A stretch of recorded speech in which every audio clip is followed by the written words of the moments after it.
En el capítulo 2 hay un tema relacionado con el diagrama de bloques que lo que indica esta teoría es que existe otra forma de representar a los sistemas, sí, una forma alternativa, aparte de la forma matemática que ya lo sabemos. Entonces, estos diagramas de bloques son una herramienta bastante buena, sí, bastante versátil para entender cómo es que aportan cada una de las señales en el sistema. ¿Sí? Entonces, comenzamos con ese tema. Entonces, un sistema de control puede tener varios componentes, es decir, nosotros hemos analizado desde una parte de función de transferencia, es decir, un solo sistema que lo modelamos y lo colocamos en una función final de transferencia. Pero, ¿qué es lo que pasa si es que hay muchos sistemas acoplados entre sí? Esto que hay sistemas de masa resorte con un sistema eléctrico que mueve algún piñón, etcétera, ¿no? Entonces, son sistemas que uno puede analizarlos por separado y encontrar su función de transferencia, pero luego toca juntarlos. Toca juntarlos para hacer un solo sistema que sea grande o que incluya todas las dinámicas de esos sistemas que nosotros tenemos. Entonces, el diagrama de bloques viene a ser una representación gráfica de las funciones de transferencia que acabamos de mencionar, ¿sí? Y cada componente va a tener una dirección de señal, un flujo de señal. ¿Sí? Esta diferente representación matemática pues es abstracta, ¿sí? Es abstracta, y bueno, me da una información adicional, ¿sí? Que de pronto no es tan visible o no es fácil, es fácil más bien la visualización comparado con los modelos matemáticos. ¿Sí? Entonces vamos a partir de una función de transferencia global, ¿sí? Donde tenemos un numerador, un denominador y tenemos una constante K. Esta constante K es la ganancia del sistema, de pronto para los que ya o los que tuvieron la oportunidad de revisar sistemas de primer orden, entonces saben qué es esta constante K, de dónde es que sale. ¿Sí? Entonces, esa es la forma, digo, general. Entonces, K, lo que son las constantes A, ¿sí? Y todas las constantes B, pues acompañan a cada uno de esta S elevado a la potencia, ¿no? Recuerden que esta S está vinculada con el número de derivada que tiene la función en el tiempo. Bien, entonces, resumiendo, pues esta función que nosotros podemos obtener del modelado de un sistema cualesquiera es conocido como la GDS y no es nada más que la salida sobre la entrada. ¿Sí? Pero esto yo puedo representarlo también de esta forma. Es decir, esa es mi forma matemática y esto es una forma de bloques. Ya sabemos que el XDS es el que ingresa, la función de transferencia está en este bloque y YDS pues es la señal de salida. Entonces de pronto puede verse mejor, ¿sí? O puede entenderse de mejor manera representándolo así que de pronto verlo matemáticamente, ¿sí? o puramente de forma matemática. Entonces más bien esa es la motivación de los diagramas de bloques. ¿Sí? Características de los diagramas de bloques, ¿sí? Sabemos que este gráfico representa esos diagramas, ¿sí?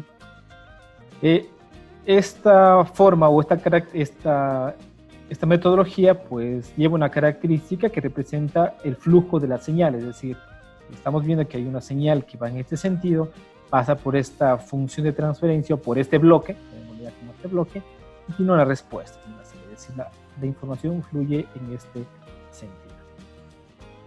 Entonces, luego iremos viendo en equivalencias y también en un ejemplo, luego de que veamos un poco la teoría, un ejemplo, cómo es que contribuye cada una de estas funciones de transferencia a un sistema global. La desventaja de estos es que le podemos hacer como GDS o podemos hablar desde Laplace aquí, podemos reemplazar esto como una función de transferencia y irlo tratando según las ecuaciones que se vayan generando desde los bloques también. Pero como es en función de Laplace, trabaja bastante solo en Laplace esto, pues no me da mucho la constitución física del sistema, eso sí me da el tiempo, ¿no? El tiempo, o sea, dónde están ubicadas las masas, dónde están ubicados los amortiguadores, dónde están las constantes, etc. Entonces, podría verse desde el punto de vista o representación del tiempo, puede verse mejor la constitución física de un sistema. Pero cuando lo paso a Laplace es un poco más difícil la visualización física del sistema, pero mucho más fácil tratarlo matemáticamente. Esa es la idea que hemos estado llevando con funciones de transferencia. Bien, entonces, dicho esta pequeña introducción, vamos a ver ahora la equivalencia entre bloques. Entonces, hasta ahora hemos visto solo un bloque que representa a una función de transferencia simple. Pero ¿qué es lo que pasa si tenemos dos bloques en serie, tal como se muestra en esta figura? Cuando tenemos dos bloques en serie, si la equivalencia o la función de transferencia, digamos, equivalente de estos dos bloques o de estas dos funciones que están en serie, ¿sí? Es la multiplicación de las dos. Es decir, cuando yo encuentro dos bloques en serie, recuerden que en serie el concepto es que nada se encuentre, ningún ramal se encuentre entre estos dos bloques, este bloque serie, este sistema serie. Ahí puedo aplicar que G1 multiplicado por G2, es decir, la función de transferencia 1 multiplicado por la función de transferencia 2, ¿sí? Representamos de esta forma. Entonces, nuevamente llegamos a tener un solo bloque de dos funciones de transferencia. Y esta G2 puede ser un sistema mecánico y este puede ser un sistema eléctrico que mueve el sistema mecánico. Entonces, son dos funciones de transferencia que están ligadas, pero yo puedo al final de conseguir estas funciones, puedo representar en un solo bloque. Bien, elementos en paralelo. Pues, supongamos que tenemos dos funciones de transferencia, ¿sí? Donde ingresa la misma señal, ojo, aquí ingresa la misma señal a las funciones de transferencia. Y sus salidas, las salidas, se van a un sumador. Entonces, como tenemos la misma función de entrada en las dos, y aquí la salida se suma, pues la equivalencia sería pues este G1 o más G2. Sí, porque tanto G1 como G2, su acción de salida está determinada por este RDS. En este caso es más y más, por eso llevamos el signo de más. Si es que aquí un signo fuese menos, pues aquí cambiaría el signo. Si estamos hablando de una suma en general.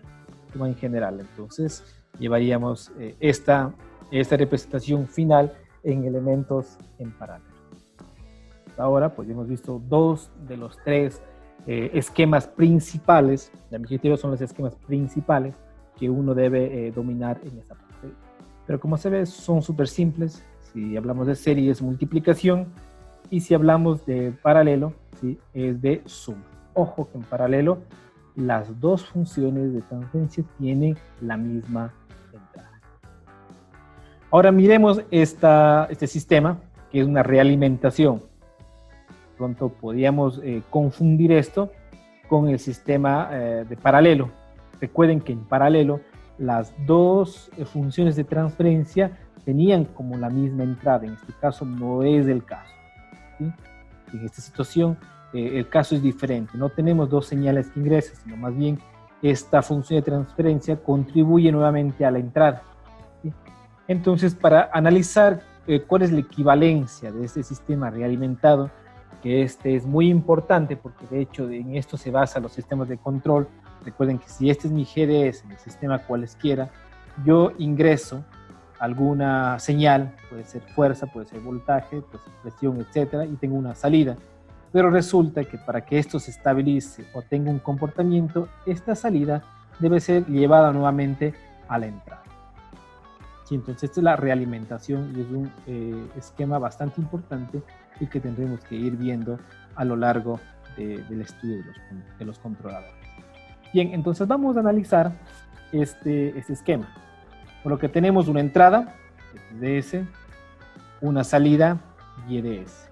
Yo puedo establecer que mi salida YDS es igual a una señal que está aquí, que le voy a llamar EDS por el error. Bueno, dejando, digamos, la nomenclatura al lado, digamos que eso se llama EDS, una EDS.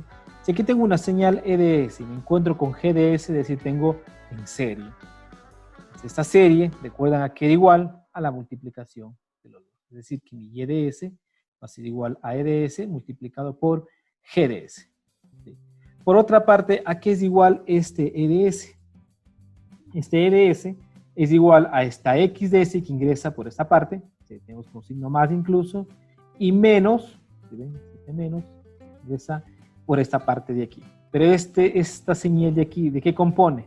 De un HDS que multiplica un YDS. Entonces tenemos YDS por HDS.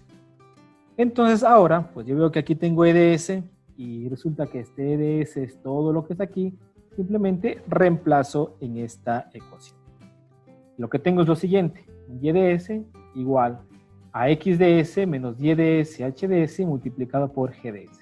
Lo único que he realizado es el reemplazo de este valor aquí, nada más.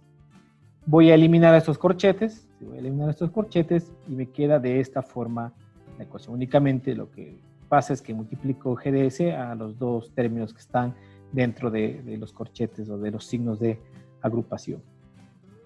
Ahora lo que hago es colocar todos los términos y de s a un lado y todos los términos x de s hacia el otro lado de la igualdad. Y me queda de esta forma la parte de la expresión matemática.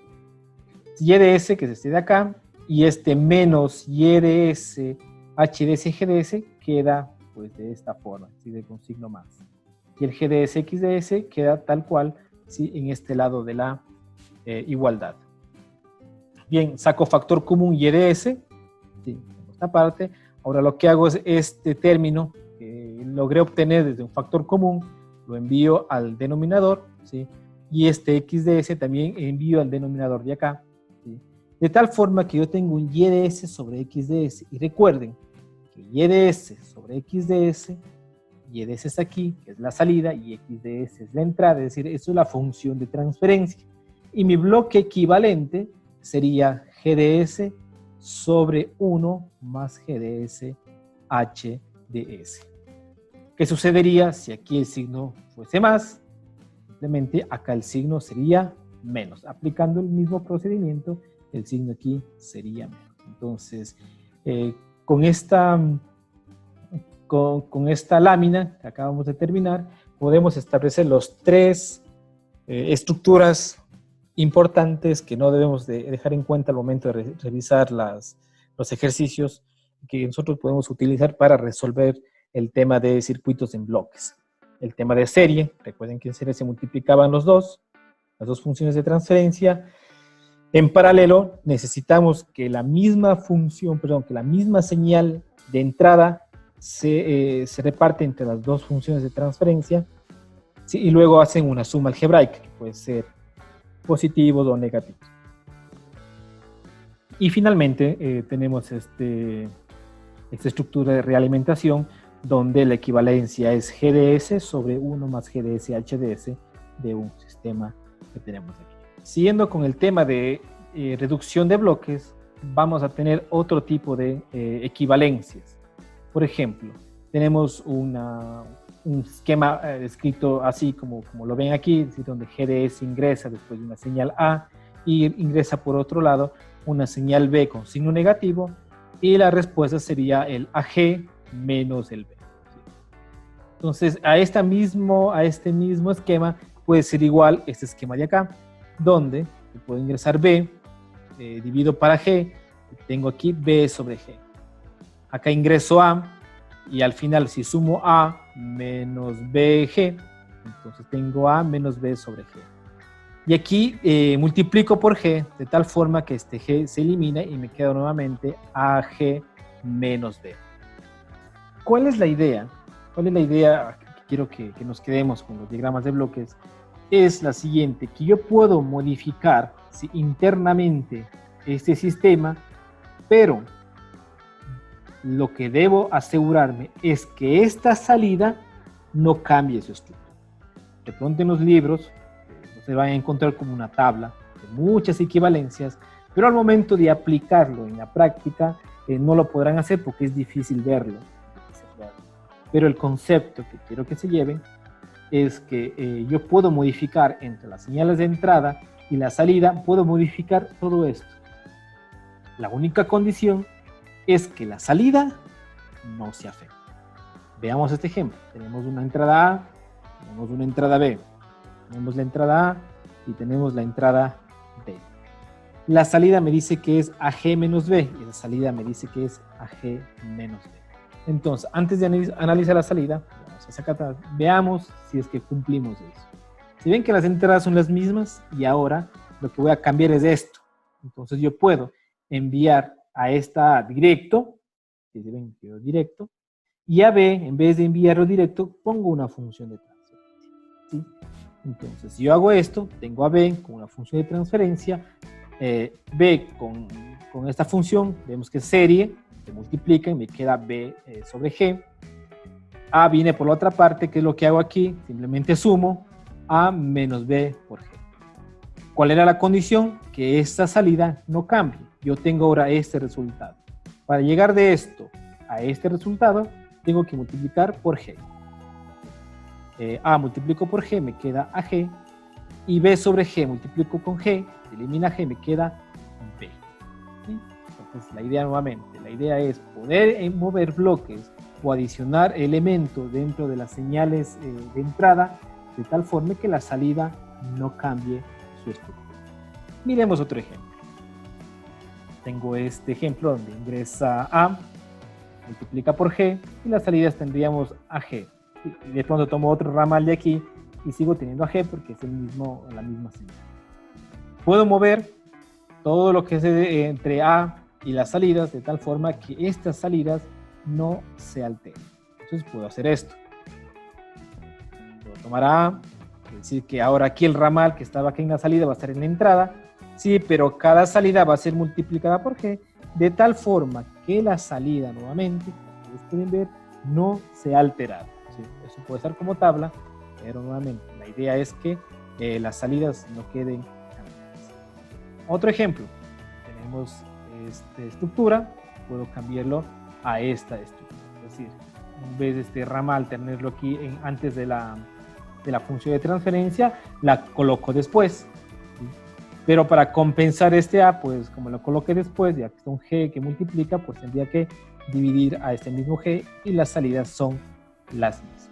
¿Sí? Y finalmente otro ejemplo, ¿sí? Donde ya tengo incluso una realimentación, y puedo cambiarlo de esta forma, ¿sí? Para que la respuesta quede la misma. Bien, con estas ideas vamos ahora a realizar un ejercicio. Resulta que este es el sistema de bloques que tenemos entre RDS y EDS. Podemos establecer que esto, qué sé yo, es un sistema mecánico, un sistema hidráulico, donde aquí está la parte eléctrica, por aquí están las partes mecánicas, las partes hidráulicas, y todos estos sistemas interactúan de esta forma, ¿sí? Entonces, matemáticamente, de pronto si quiero describir eso, pues sería una matemática muy compleja, muy laboriosa, pero si es que yo lo trato por sistemas y envío las señales de los sistemas, pues puede ser visible de mejor manera. Yo podría entender cómo está trabajando mi sistema. Entonces, yo voy viendo cómo las señales se realimentan, cómo van fluyendo a través desde la entrada hacia la salida. Entonces, recuerden que teníamos tres formas básicas de los bloques. Era el serie, el paralelo y la realimentación. Entonces, primer paso, vamos a buscar si este sistema cumple con alguna de esas tres formas básicas de los diagramas de bloque. Miramos aquí, entonces podría ser esto serie, pero como tenemos un ramal entre las dos funciones de transferencia, entonces descartamos esto, no es serie. Aquí podríamos hacer un paralelo, ¿sí? Porque se suman aquí dos señales, pero recuerden que el paralelo significa que la misma señal ingresa a las dos funciones de transferencia al mismo tiempo. Entonces, en G3 no es el caso, porque está antes G2, aquí sí llega, entonces tampoco cumple el tema del paralelo. Y en realimentación, pues, de pronto ese sea un esquema de realimentación, pero tenemos un ramal en el centro. Entonces, en este caso, no se puede aplicar directamente las tres formas básicas que habíamos visto. Entonces, ¿qué nos queda? Hacer una equivalencia. Y ojo, aquí se aplica lo que habíamos mencionado en la lámina anterior, que debemos mover, ¿sí? Mover las entradas, mover las señales, de tal forma que la salida no sea afectada. Entonces, miremos, vamos a repetir acá el bloque, digamos la señal, ¿sí? Y vamos a hacer este movimiento. Voy a eliminar esta línea, ¿sí? ¿Por qué? Porque me conviene eliminar esta línea de aquí, ¿para qué? Para que estos elementos queden en serie, ¿sí? Si elimino esta línea. Pero si elimino esa línea, debo conectarla en algún lado, ¿sí? Entonces, yo optaría por conectarla antes. Entonces, recordamos, ¿cuál era la condición cual yo podía mover aquí las salidas? Si la condición era que las entradas, la condición de hacer las equivalencias era que esta salida no se vea afectada. Miremos aquí. Esta salida, aquí en este punto, ¿qué vendría? H1 ¿por qué? Por G2. G2 viene por aquí, multiplica por H1 y aquí tendríamos H1 por G2. Miremos acá. Si es que yo elimino este cable, ya no aparece G2 aquí, aparece otra cosa que no sea G2. Esta otra cosa, ¿sí? o este término o esta señal se multiplica por H1 y me queda H1 multiplicado por una señal. Ahí ya cambié este G2, ya no eliminé este G2 aquí en este resultado. Entonces, para compensar eso, necesito ubicar un G2. Entonces, ahora sí, tomo esta señal, vengo por acá, multiplico por G2 y ahora G2 por H1, me queda G2 por H1 en esta salida. Entonces, este movimiento es válido porque la salida no la he cambiado. ¿Sí? Entonces, aquí ya tengo un serie. Evidentemente, ya me quedó un serie aquí. Recuerden, el serie entre dos funciones de transferencia era únicamente la multiplicación de los dos. Es una forma básica. Aquí está H1 por G2. Aquí también me quedó porque esta línea ya desapareció. ¿Sí? Revisamos hacia acá. Esta línea desapareció. ¿Sí? Y me queda también estos dos elementos en serie. Resuelvo esos elementos, ¿sí? Me queda G2 por G3, acá también me quede H1 por G2, ¿sí? Y ahora sí, puedo mirar esta parte y decir que eso también pertenece a una forma básica. ¿Qué forma básica? Eran los bloques en paralelo. ¿Por qué? Porque aquí ingresa G4 y aquí ingresa G2 por G3 y los dos bloques tienen la misma entrada. Bueno, aquí la flechita, la flecha por aquí. Tienen la misma entrada. Si tienen la misma entrada, yo puedo aplicar la suma. Puedo aplicar la suma de estos dos elementos. Entonces, ahí está. G4 más G2 por G3. Nuevamente ahora, ¿qué es lo que hago? Busco formas básicas. Evidentemente no existe ahora formas básicas. ¿Sí? Es decir, yo podría hacer una realimentación aquí, pero me está estorbando este cable. ¿Sí? Me está estorbando este cable. Entonces, nuevamente, si yo quiero hacer equivalencias, tengo que hacer que mi salida, que sería H1 por G2, no se cambie. Entonces lo que yo puedo hacer ahora es eliminar este cable y colocarlo por acá. Pero ahora miremos, aquí había una señal y entraba por acá y esa señal sería por H1 por G2. Pero ahora si lo tomo desde acá, resulta que aparece G4 más G2 y más G3, vienen por aquí e ingresan a este lado. Y cambiaron la salida. De pronto H2 no va a intervenir, ¿por qué? Porque H2 no está en esta dirección, está en esta dirección. ¿Sí? Entonces aquí el flujo de la señal está hacia el otro lado, por eso H2 no interviene. G4 más G2 más G3 ingresan aquí. Entonces, este es el elemento que cambia, que modifica mi salida aquí. Para que no modifique mi salida, o para que mi salida quede tal cual H1 por G2, debo dividir para esto. ¿Sí ven? Esto se multiplicó y ahora debo dividirlo. Entonces sigo obteniendo el mismo resultado. Es decir, quité este cable, lo coloqué hacia acá, pero tenía que hacer este bloque adicional. ¿Para qué? Para que no se altere esta salida. Resuelvo eso y me queda de esta forma. Ahora sí, ya apareció esta forma básica. ¿Qué forma básica era esta? La realimentación. Recuerden, tenemos más y tenemos menos, eso lo demostramos matemáticamente en láminas anteriores, ¿sí? La realimentación. Resuelvo esta realimentación y está aquí. El G más el H en denominador. Y ahora que tengo dos series. Ahí está mucho más fácil. Resuelvo las series, tengo de esta forma. G1 se multiplicó a G4 y se multiplicó a G2 nada más. Y aquí H1 por G1 se multiplicaron por este 1 de aquí y me queda de esta manera. Ahora bien, que tengo aquí otra realimentación. Aplico la fórmula de la realimentación y me queda esta expresión. Si ven que cada vez los bloques se hacen mucho más pequeños. Y finalmente tengo otra realimentación, pero aquí ya no existe Ya no existe aquí una función de transferencia, existe un cable directo. Cuando existe un cable directo, esto se considera como 1. Entonces sería la realimentación con 1. Entonces, finalmente, esta sería mi función de transferencia final, ¿sí? Aplicando la teoría de diagrama de bloques.